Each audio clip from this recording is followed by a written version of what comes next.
I'm Melissa Fuller with Shape of the City, and I am the Fallbrook Super Saver. I am with Nicole Engelbart. She is a WIC supervisor with Lincoln Lancaster County Health Department. Yep. And we are here to talk about the new e-WIC card. The e-WIC card is just a new way of issuing the benefits that WIC provides to our families. Before the e-WIC transition, families would get a paper check that would physically have foods listed on that check, and that's how the family knew what they could purchase. You'd have to separate out your WIC foods in the checkout line, and that's how we issued checks. So the e-WIC card is just a new way of getting the benefits to the family. So it's much more convenient for families to use their WIC benefits at grocery stores. All right, so how would someone go about getting the e-WIC card? Sure. So at our clinic, we've got appointments scheduled for them. They'll come in and we take care of all of that for them. So we see that they used to have the checks, and when they come to see us, we're gonna say, no more checks, we're getting you the card today. It's a matter of swiping it in our system, our card is active, and then our dietitians click one button to issue the benefit. So it's much simpler for families to use and get. Where can they use the e-WIC card? Is this at all stores, or are there any limitations? Sure. So all of the grocery stores that were previously WIC approved in Lincoln and Lancaster County are still WIC approved to use the grocery store benefits. So like Super Savers, Walmarts, Hy-Vees, Super Targets, even their smaller grocery stores like an A Street Market or a Leon's are WIC approved. So none of the stores have really changed as far as where they can use their grocery store benefits. Are there any other things that people should know in terms of using those cards? Sure. So using the benefits is much easier to use. Now each family will get one e-WIC card, and all of the family's benefits will be loaded onto that card. So you don't have to keep track of Johnny's checks and Julie's checks and Sarah's checks. It's all just one card per family. And you can buy, one or two things at a time. Like you would typically go grocery shopping, maybe you wouldn't buy, 3 or 4 gallons of milk. Now you can go in for a gallon of milk, a pound of apples. It's a lot simpler for families to use. It gives them a lot more flexibility with how they're utilizing their benefits. So someone who may be even new to WIC, but what do they need to know in terms of qualifying for WIC? Sure. So there's, if you are a woman who is pregnant, breastfeeding, or recently had a baby, children up to age 5, or if you have an infant, you may qualify based upon the participant categories. There are also income guidelines, so you have to be underneath a certain income for the household. And those income guidelines are posted on our website, or you can always give our office a call and we can walk through that with you to see if you would qualify. If you participate in certain other federal assistance programs, you may automatically qualify for income-wise for the WIC program. So programs like Medicaid or SNAP or ADC, if you are currently participating in those programs, you will automatically qualify for the WIC program. And then the last thing is you have to be a participant, or you have to be a resident, of Nebraska in order to qualify for WIC in Nebraska. So we just need to see a piece of mail. Are there any other things that people should know that are new to WIC? There is something called the WIC Shopper app, and that app will allow families to actually register their e-WIC card. It'll tie to the app, so families will always know what they have left on their benefits for that month. It will tell them there's a scanning function, so you could scan an item. It'll tell you if it's a WIC approved food or not, and if it is, how much do you have left for that month. And it's got some healthy recipes. So it's a really nice app, and it's convenient for families because if you have your smartphone with you, you'll be able to know exactly what you have left on your benefits for the month. Very exciting. Amazing. For you to download. Where should people go for information on all these amazing things or anything WIC?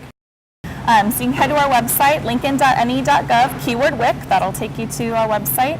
You can also give us a call at our office, 402-441-6200, and we'd be happy to help you out. Thank you. Thanks. It's everybody's responsibility to be fire safe.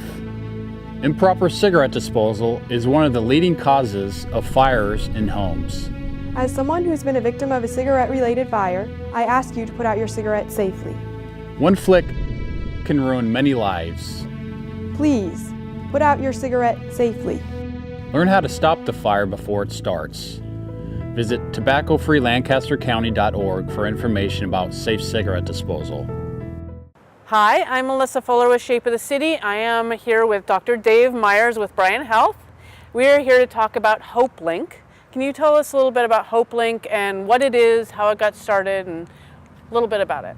Absolutely. HopeLink is a website that the Lincoln Lancaster Suicide Prevention Coalition put together with the help of a grant. The State Suicide Prevention Coalition worked with the state of Nebraska and wrote a federal grant called the Garrett Lee Smith Grant. And that grant pulled in money from the federal government to focus on youth suicide prevention. And so the local Suicide Prevention Coalition here in Lincoln wanted to focus on youth suicide prevention and reach our youth using technology, but in a way to bring our community together and have kind of a one-stop place for everybody to go to start a conversation about suicide prevention. So we thought of the idea of HopeLink with the help of a marketing firm. And so it's hopelink.org, and it's basically starting a conversation. And it helps individuals start a conversation about mental health, because it can be hard, it can be a difficult conversation to have, but it's okay to have the conversation. You know, there's a myth that says if we talk about suicide or if we talk about mental health, but specifically if we talk about suicide, is it going to give somebody the idea? Absolutely false. The best thing that we can do is to bring it up, and by bringing it up, that brings up hope. That gives hope, that gives inspiration, that gives that individual the opportunity to share what's going on with them. Then you can connect them with resources. So HopeLink is a way to start that conversation and to get folks connected to the resources that are there or that are here in our community that we have to connect folks to services. Can you talk a little bit about the urgency of something like this? Why is this so crucial, especially for youth right now? Suicide is one of the leading causes of death for ages 15 to 24 in Nebraska, but across the nation. And so suicide is something that we need to take very seriously. And so if you know somebody who is suicidal and they're in crisis, we want you to call 1-800-273-8255, which is the National Suicide Helpline, right away, or go to your nearest emergency room or call 911. You know, get help right away. But if you know somebody who's suicidal and it's a non-crisis, and you're wanting to start that conversation and find out if it is a crisis, then going to that website, hopelink.org, it connects you to other sites and other resources to help you start the conversation and how to get them connected to individuals to find out if those signs and symptoms are there. There's also a link on the website that takes you to a depression screening tool. 90% of those who die by suicide have a diagnosable mental illness, most commonly depression. So if we can get folks to go take an online depression screening tool, for youth, there's a tool on that site that the parents can take. And they take it based on what they notice the signs and symptoms on their youth. And then that tells you whether or not, okay, the signs and symptoms of depression are there in my youth and I need to take the next steps. So there are tools within the website that are built in to help you find out if the signs and symptoms are there. Can you tell me a little bit about some of the other partnerships that were involved that are sort of collaborating for this website? Absolutely. The Lincoln Lancaster Suicide Prevention Coalition was an effort that started approximately 2014. Superintendent Dr. Joel from Lincoln Public Schools decided that, we need to do something as a community. We had the State Suicide Prevention Coalition that I helped start back in 1999, but the local coalition started in 2014 and said, Lincoln Public Schools will be kind of the host site for the meetings, but let's pull together folks from across the community to start meeting. So, Bryan Medical Center, businesses from across the community, suicide survivors, meaning individuals who've lost somebody to suicide, public school, parochial school, people from all over have come together, have come to the table over the last 4 or 5 years to help us start planning and putting the pieces together to develop goals to say, what are we going to do as a community to start focusing on suicide prevention in Lincoln specifically. And that's where we started focusing on, we focused on a lot of different things. The website is one of those things. And we wanted to find a way to bring everybody together as a community. Interestingly, there's a research study that came out in September 12th, a couple weeks ago, 2018.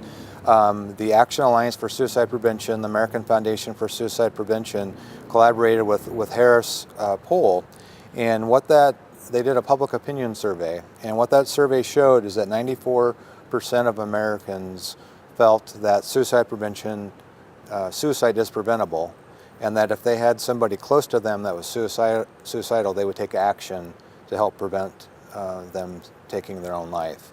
And that's very telling. And what that tells us is that specifically what we're doing with this website is very important, is that we do know that suicide is preventable, but that's overwhelmingly across the nation that individuals want to do something. And that's what we're wanting to do as a community, is we want everybody to step up, start that conversation, and to work together to prevent suicide. And we're providing the tools and the framework through the website to do that. And so if folks want to get involved, not even through just, you can go to the website and get some of the tools, but if they want to come to the table and be a part of our coalition and get involved in other ways, they can go to the website, and there's a way to link into that, put your information in, and to get contacted with one of us on the leadership team for the coalition to get involved. Do you have any last message you would like to leave with our viewers in terms of someone who may be in an urgent situation right now? What should they do? Well, I think it's very important to know that there is hope. There is hope. Individuals, don't be alone. You're not alone. There are other individuals that are out there that are maybe feeling the same way. And that's why it's important to start that conversation, so that we can get individuals talking and to get individuals to open up so we can understand the pain that individuals are going through. But unless we can start that conversation and get individuals to start talking, we're not going to know that. But if somebody's in crisis, we need to get them to the emergency room, to the Brian West Mental Health Emergency Room, which is available 24 hours a day, 7 days a week, or any emergency room, 911, or the 1-800-273-8255 number. Get them connected to resources as soon as possible. Perfect. Thank you, and thank you for all the work you're doing. Thank you.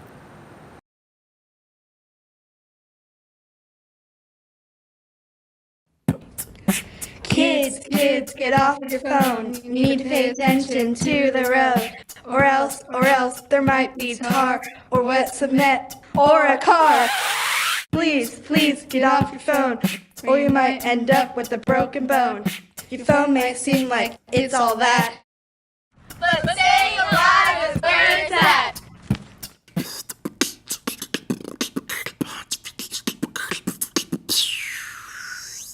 Hello, this is Melissa Fuller with Shape of the City. I am just outside of the Willard Community Center here at Schroeder Park. I am with Lori SEIBEL. Hello. And she is with the Community Health Endowment. It is the 20th anniversary of the Community Health Endowment, and you guys just announced 2 amazing legacy projects. Can you tell us a little bit about those projects? Sure, we are so excited about it. In celebration of our 20th anniversary, we really wanted to focus on the health of our community. And so we are sponsoring financially 2 projects. One of them is right where we are today. It is the Schroeder Park Family Wellness Campus, and it will be the home of Morning Hope, which provides services to bereaved children and families, a new home for them. But it will also update this park into a great space for families and for kids and for activity, for music, for all the kinds of things that we hope to bring to this neighborhood. And so in partnership with the Willard Community Center, all of those organizations will be working together to provide some great opportunities for families. Our other project is to put healthy food into the hands of people who need it, especially low-income kids. And so we are proud to sponsor a project with the Community Action Partnership of Lancaster and Saunders County and the Lincoln Food Bank in order to put that healthy produce, healthy meals into the hands of more than 200,000 children. Boy, I forgot that. 200,000 children in the coming year. Those meals will be served at summer food sites, in child cares, at Head Starts. And on top of that, the Food Bank of Lincoln will also be using their Healthy Food Access truck to take fresh produce into neighborhoods where we know from our data that people are less likely to access that. Give me an idea, how did you come about deciding to do these projects? What's the importance of both these projects? Well, the projects really are at an intersection point of many things that are important to us. First of all, our mapping. Our mapping has shown that these neighborhoods are areas where we need to go a little deeper, reach a little harder into helping improve health. So that's one thing. But we also have a really strong focus on creating the healthiest next generation we can, and both of these projects will help do that. So give me an idea here at the park how this is going to be reworked a little bit. I'll do my best. Basically, what you see now is a green expanse of grass, which is great, and much of that will remain because we want to have plenty of space for kids and families just to run and play. But we'll also be relocating the playground here just slightly so that we can make room for the Morning Hope Grief and Wellness Center. We'll also be looking to put in a pavilion so there can be places for performances. We'll have 2 half basketball courts. We'll have places for kids to play soccer and baseball. All of that will be happening in this park. Wow. And what sort of timeline are we looking at? We're hoping to have it all ready, up and ready to go by certainly next spring. And is that the same sort of timeline for the food portion of your legacy projects? Yes, you should see the truck starting to move around the community even later this year, but certainly by next spring. And I know that with the 20th anniversary, you've had a lot of Health 2020 events. What upcoming events do you guys have? Right, our Health 2020 events are in celebration of our 20th anniversary. So what better way to celebrate 20 years than to have 20 birthday parties? So that's what we're doing.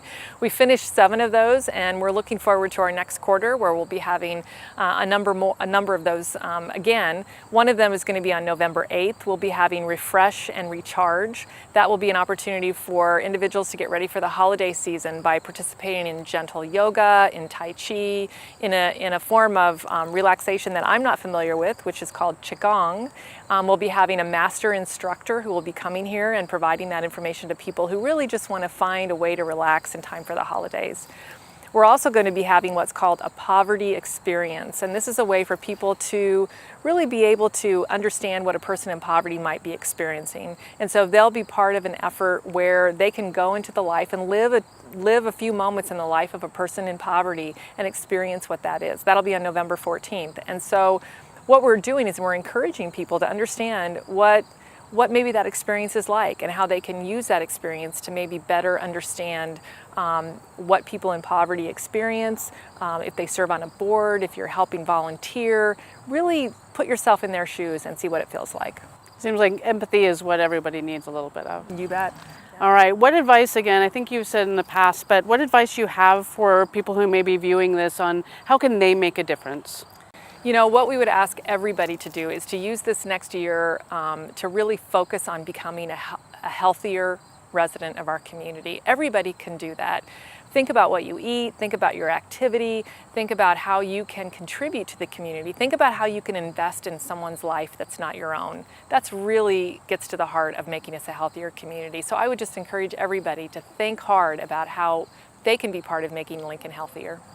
And where can our viewers go to learn more information about these projects and other ways they can get involved? Go to our website, chelincoln.org. You'll find it all there. Perfect. Thank you so much, and I'm so excited to see more about these projects. So am I. Thanks. Open enrollment is November 1st through December 15th. Are you a little scared? Are you a little confused about the process? Well, that's what I'm here for. Or there are other assisters here in Lincoln and statewide that can meet with you and answer questions about health insurance. You can just call 211 anywhere in Nebraska, give them your zip code, and they will give you the name of an assister close to you. Remember that we have assistants in other languages as well. The marketplace, they also have interpreters in many, many languages. We're all here to help you, but remember the most important thing, it's open enrollment from November 1st through December 15th. So you need to call now and make an appointment right away so that we can get you in and get covered. Shape of the City is dedicated to keeping Lincoln informed of health and wellness programs and events. Visit our calendar at lincoln.ne.gov, keyword Wellness Calendar. If you'd like to see your program or event covered, email us at LNKTV Health at lincoln.ne.gov.